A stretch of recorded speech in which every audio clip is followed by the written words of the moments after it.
"I won't cheat on you, but if someone better comes along, why would I stay?" she said. I replied, "That makes sense." So I started dating someone new. A week later she saw us together and got furious. I said, "Someone better showed up. Why would I stay?" Hello viewers, before we continue with the video, please make sure to subscribe to the channel and click the like button if you want to see more stories like this. Thank you.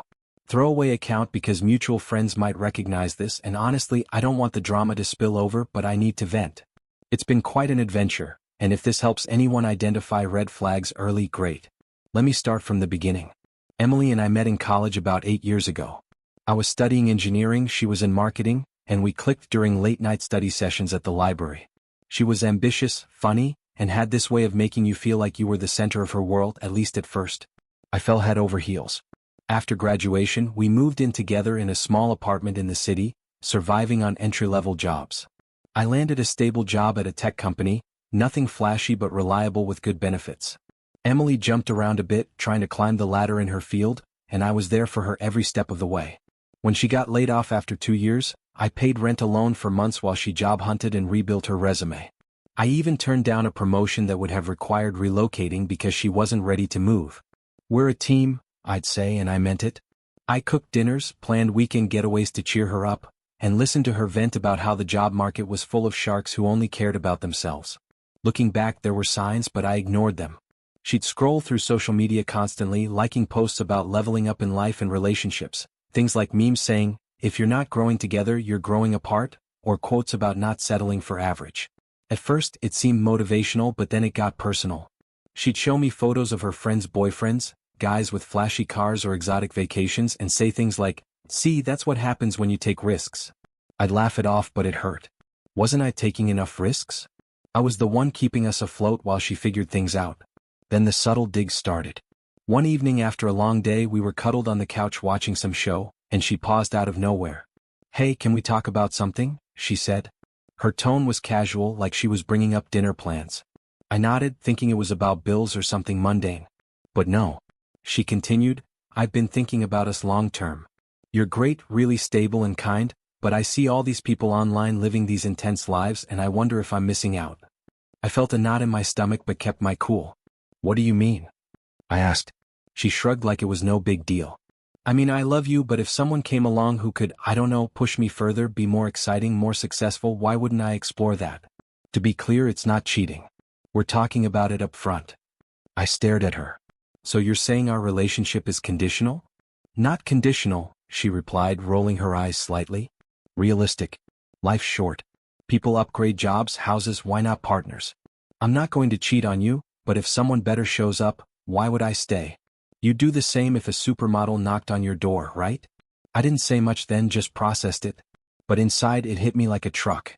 I'd sacrificed opportunities for her, been her safe harbor, and now I was just a placeholder until something better came along. That night, I lay awake replaying every moment I'd given up for us. The job offer I declined, the friends' weddings I'd missed to support her events, the way I'd propped her up during her rough patches. It felt unfair, like I'd been playing by rules she never intended to follow. The confusion settled in, staring at me. Was I really that disposable? I didn't confront her dramatically. Instead, I started quietly pulling back, testing the waters on my own independence. Hit the gym more, hung out with old friends, focused on work projects I'd sidelined. Over the next few weeks, things escalated without me doing anything. Emily started posting more on social media, vague stories about embracing change and not settling. One post was a repost of an article titled, "Why Staying in a Safe Relationship Holds You Back," with a caption like, "Food for thought." Unfreeze balloon. My friends texted asking if we were okay. I'd just say we're fine, but we weren't. She'd flirt with the idea of networking events that ran late, coming home smelling like wine and excitement, talking about this guy from her industry contacts, Alex, who was crushing it with his startup. "He's so driven," she'd say, eyes gleaming. "Makes you rethink what's possible." I saw the writing on the wall. She was window shopping, using her own logic to justify it. It hurt the way she'd compare me indirectly, making me feel like a backup plan. I gave her stability, loyalty, the kind of commitment that lets someone chase their dreams without fear, and in return, emotional abandonment wrapped in realism. I spent those days silently, not begging or arguing, just observing, letting the unfairness settle. Why fight for someone who saw me as temporary? It was a quiet crumbling and I let it breathe, giving myself time to grieve what I thought we had. Then came the breakup conversation. It was a Friday night, about a month after her initial realistic talk. I'd come home from work and she was already dressed up. Nice dress, makeup done like she had plans. "We need to talk," she said, sitting down at the kitchen table. Her tone was presumptuous, almost rehearsed, like she'd practiced in front of the mirror. I nodded. "All right." She leaned forward, crossing her hands. "Look, I've been thinking a lot about what I said before about not settling. And Alex asked me out. He's really comfortable. He has this energy, this drive. It's what I need right now to push my career forward. We're going to dinner tonight to see where it goes." I blinked, keeping my expression neutral. "So you're breaking up with me?" "Not breaking up exactly," she said, waving her hand dismissively. "Just exploring options. Like I said, I'm not going to cheat. This is me being honest. If it doesn't work out with him, we can talk. But honestly, you deserve someone who's content with this." She gestured around our modest apartment like it was a prison. "Content with what? Stability, loyalty?" I asked calmly, though inside I was seething. The hypocrisy of her using me as a safety net while preaching about upgrading. She sighed like I was being difficult. "Come on, don't make this a drama. It's logical. People evolve. I thought you'd understand. You're smart. Why stay if there's something better out there? It's not personal. It's practical. You'll find someone who matches your pace." Her words were twisted, full of justifications that made her seem enlightened. But really, it was just arrogance and presumption, like she was doing me a favor by being honest. No remorse, just this indifferent attitude, like I'd been holding her back the whole time. Anyway, she continued, checking her phone. "I packed a bag for the weekend to give you space to process. We can work out the lease thing later." I didn't beg, didn't yell, just looked at her and said, "Makes sense." She paused, eyebrow raised. "That's it? No fight? What would that change?" I replied evenly. "Your logic makes sense. Why stay if better shows up?" She smiled, almost relieved. "See? I knew you'd get it. You're mature like that." Then she grabbed her keys and left, heels clicking down the hallway. The door closed and I sat there in silence. The confusion peaked at that moment. The unfairness of it all. I was fully invested, unfairly discarded like yesterday's news. I allowed myself to feel it that night, the pain of betrayal, the emotional disposal. Poured a drink, scrolled through old photos, wondering where I'd gone wrong. But by morning something shifted. Her words echoed. Why would I stay? If that was her playbook, maybe it could be mine too. I didn't plan revenge. I simply decided to apply her realism to my own life. Cleaned the apartment, hit the gym, called a friend for drinks. No dramatic posts or calls to her family, just a quiet distancing. Little did I know that was the beginning of everything turning upside down. That weekend was tough but transformative. Emily was out exploring with Alex and I had the apartment to myself. No calls from her, no updates, just radio silence, like she'd already mentally checked out. I could have spiraled, replaying her words over and over. Why would I stay if better shows up? It echoed in my head, twisting the knife.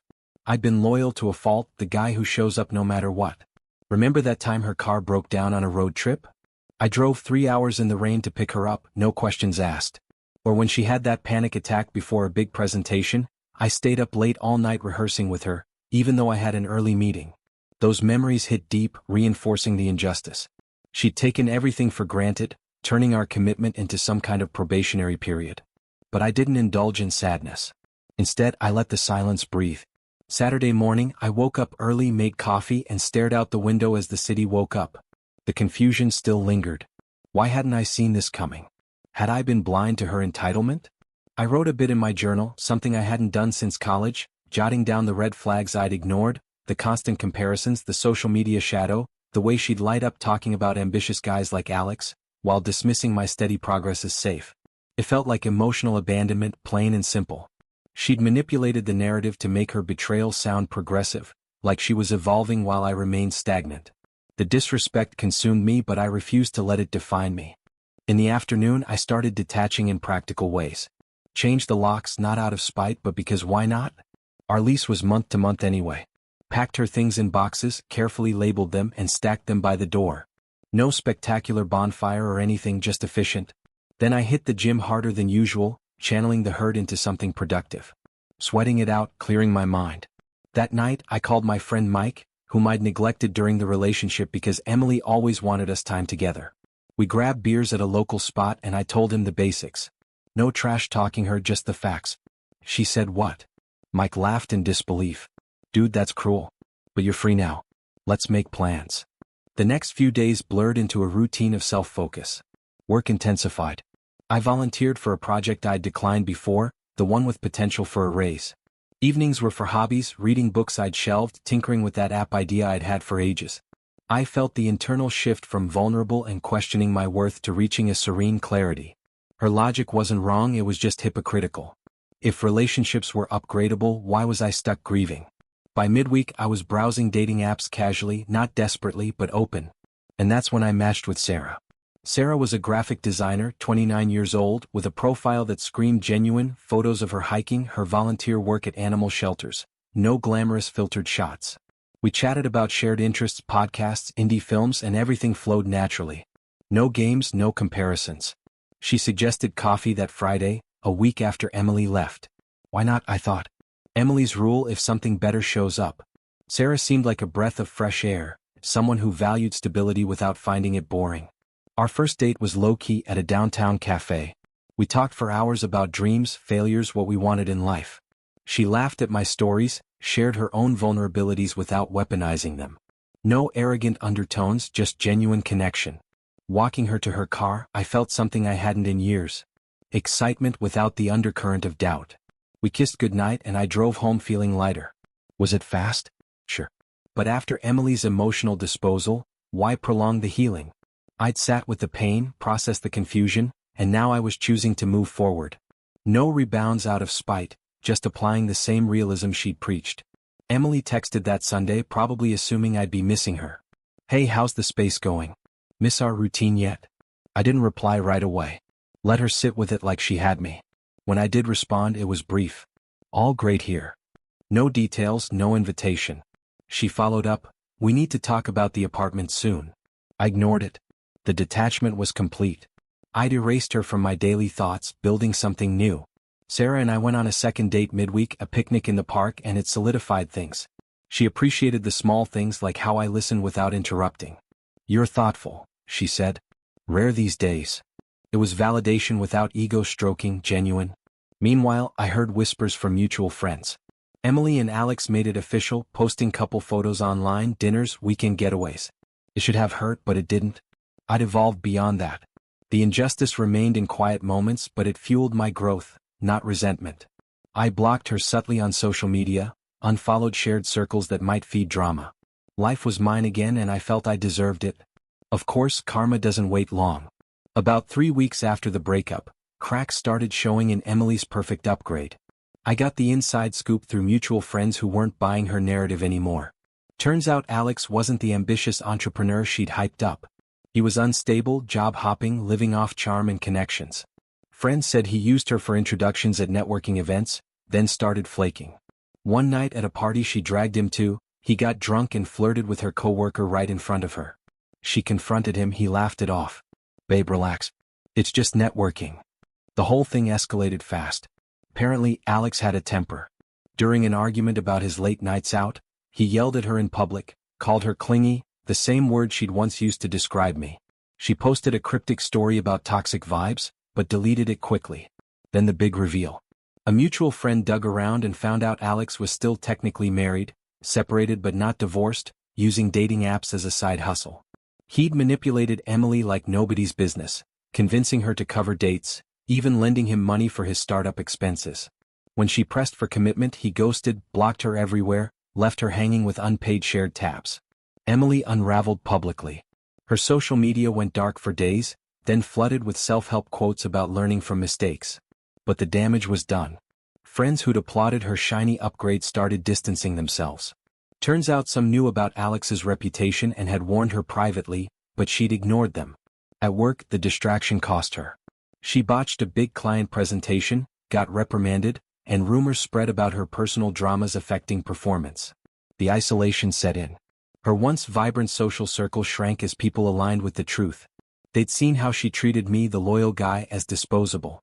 I didn't gloat, didn't seek this out. But when a friend forwarded her desperate group chat message, "Has anyone heard from him?" I think I made a huge mistake. It confirmed the justice.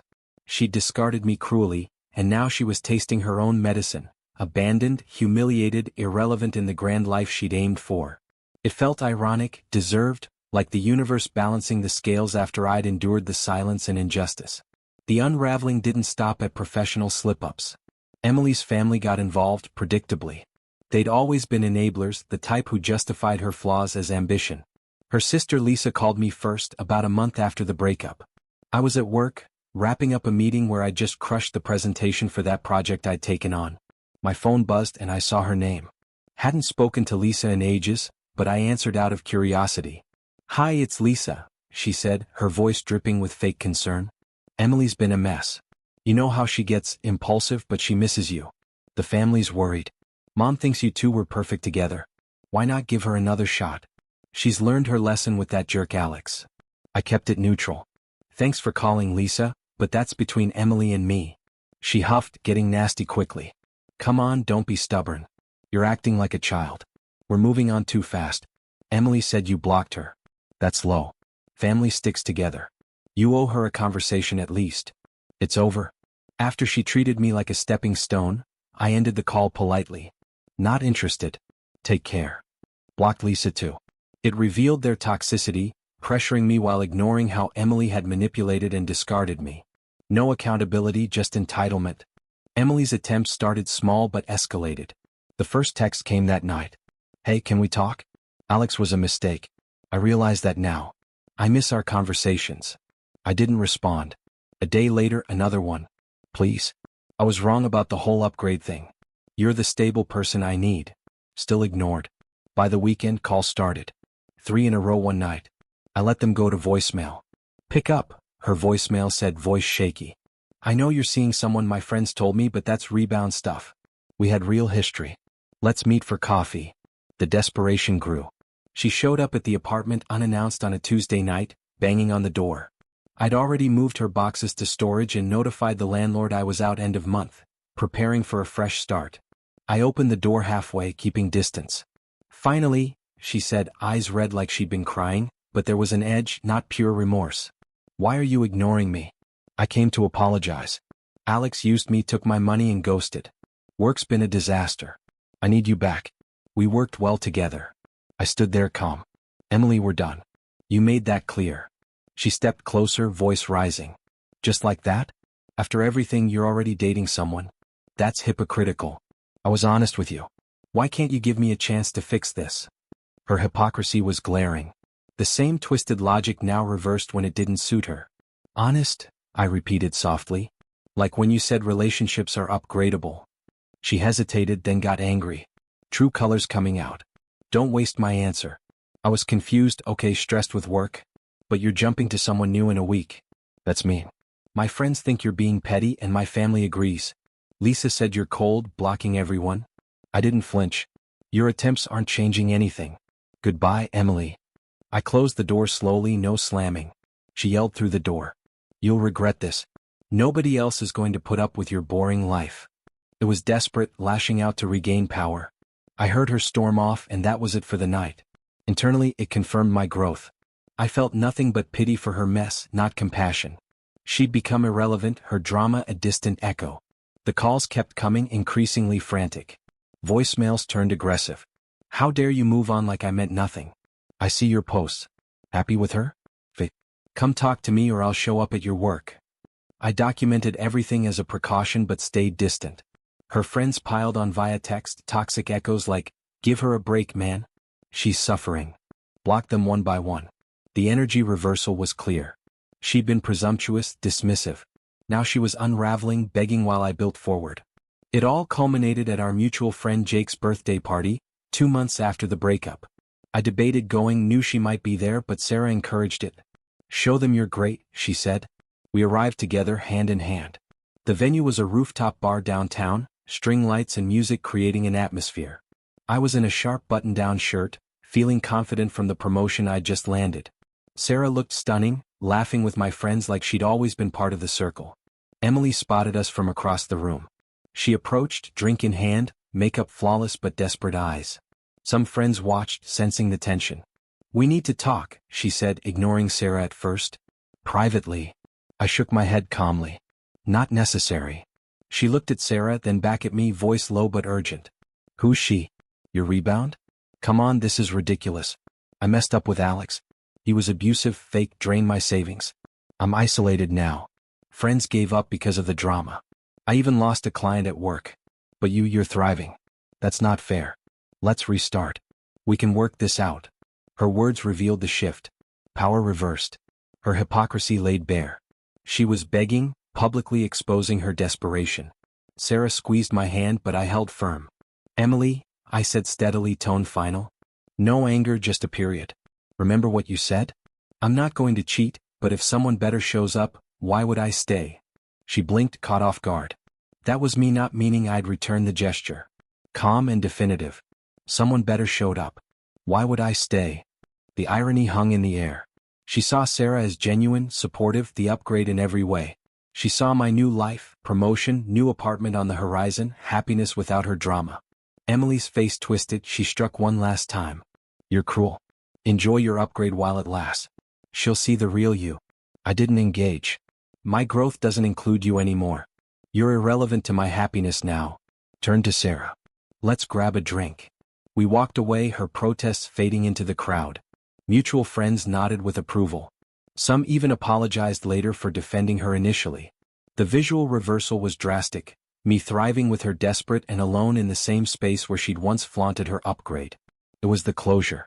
I blocked her everywhere, no more contact. Last I heard through the grapevine, she's still spiraling. Changed jobs, but the reputation followed. Sarah and I are solid, planning a trip next month. I've built a life where betrayal is just a lesson, not a scar. If you're reading this and it sounds familiar, remember their rules apply to you too. Walk away with dignity and watch justice unfold. Thank you for watching. Make sure to subscribe to the channel and click the like button. What do you think about this story? Share in the comments.